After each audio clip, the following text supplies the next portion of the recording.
Salut à tous, vous regardez Dans une autre vie. Le chef cuisinier nutritionniste des Lions indomptables du football camerounais junior et cadet nous ouvre ses portes ce jour. Entre autres responsabilités professionnelles dans la restauration, il est le directeur de l'un des restaurants les plus prestigieux de la ville de Yaoundé. Grâce à sa longue et riche expérience, il a en mai dernier vaillamment représenté l'Afrique ainsi que le Cameroun à un festival organisé par le secrétariat d'État américain. Alors, à côté de tout ce succès, s'il n'avait pas eu le doigté de cuisinier, que serait-il devenu dans une autre vie? Suivez-moi, il va nous confier son secret. Bonjour. Vous allez bien? Bien, merci. Chaud? Ça a l'air bon, ça. Oui, c'est une de nos créations. Comme maison. Donc, très galamment, on va la faire asseoir.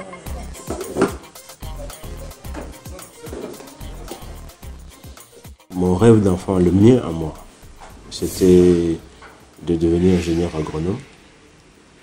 Après avoir été longtemps influencé par le rêve ou la promesse de ma mère de faire de moi un pasteur de l'église presbytérienne.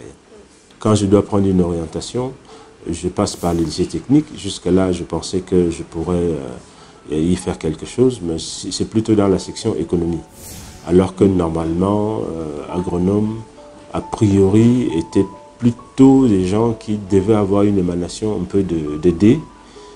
Mais moi, j'avais une forte sensibilité économie et j'espérais retrouver effectivement l'agronomie sous cet aspect-là. Mais entre-temps, l'hôtellerie s'est insérée et je suis plutôt allé, à cause des circonstances, vers une orientation d'hôtelier parce qu'il a fallu partir du pays. Et là, j'ai donc poussé l'idée de faire gestion hôtelière qui, on ne se doute pas, ne fabrique pas des chefs non plus. La cuisine est une partie de l'hôtellerie, mais quand moi je parle d'hôtellerie, je parle de gestion hôtelière, c'est-à-dire le vécu administratif des établissements hôteliers.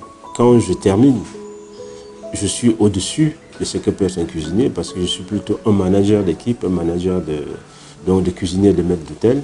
Parce qu'en fait, dans notre métier, on est soit à la production, c'est-à-dire, je veux dire, dans un restaurant, on est soit à la production, ça c'est le cuisinier, soit au service, c'est le maître d'hôtel, qui ont quelqu'un pour le fédérer, qui est très souvent un administratif, c'est le directeur de la restauration. C'est à ce stade que j'ai commencé l'exercice du métier quand même. À Douala, on ne connaît pas du tout le chef Ngolo. On connaît un directeur, on connaît un manager. On connaît quelqu'un qui a un costume tous les jours, mais pas du tout le chef. Et je pense qu'il me faudra même peut-être une campagne particulière pour prouver aux gens de Douala que oui, je suis un chef et un chef qui vaille la peine. Un enfant réfléchit toujours en fonction de quelques canaux. Je devais éviter d'être douanier, comme mon père. Je m'étais interdit d'être médecin, comme mon deuxième père, mon oncle. Et il me fallait trouver quelque chose qui soit distinct de ça. Justement, ma mère m'a permis de me rendre compte que j'ai la main verte, en réalité. Parce que je plante et je plante et je plante et je plante. Donc, justement, de cette main verte-là, je me sentais dans mon univers à travers l'agronomie, parce que j'avais l'impression que je pourrais assez facilement m'y affirmer. Quand on voit un mets à table, on n'arrive pas à imaginer tout ce qu'il y a eu derrière.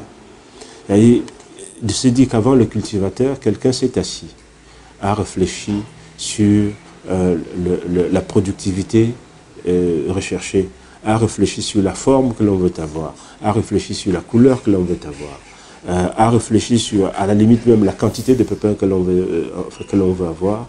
Je trouve formidable. Pour moi, l'ingénieur agronome est une sorte de demi-dieu, parce qu'il n'y a qu'un seul Dieu, est une sorte de demi-dieu qui, à sa façon, refait le monde et donc, puisque c'est mon orientation, est très pertinent dans l'amélioration du monde parce que chacun de nous doit agir pour que le monde s'améliore. Donc je dirais à tous ceux qui veulent se lancer dedans ou à ceux qui y sont déjà de tenir fort, de serrer les poings parce que c'est eux qui sont dans le vrai. Sans eux, l'humanité risque de dépérir ou bien l'humanité risque de subir des affres que l'on ne peut éviter que par leur contribution.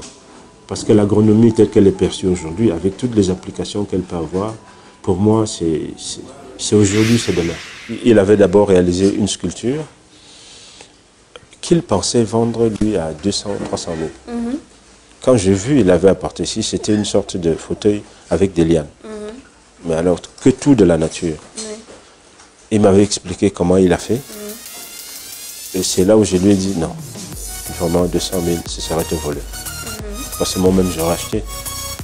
J'ai mis ça là, et c'est parti à 2 millions.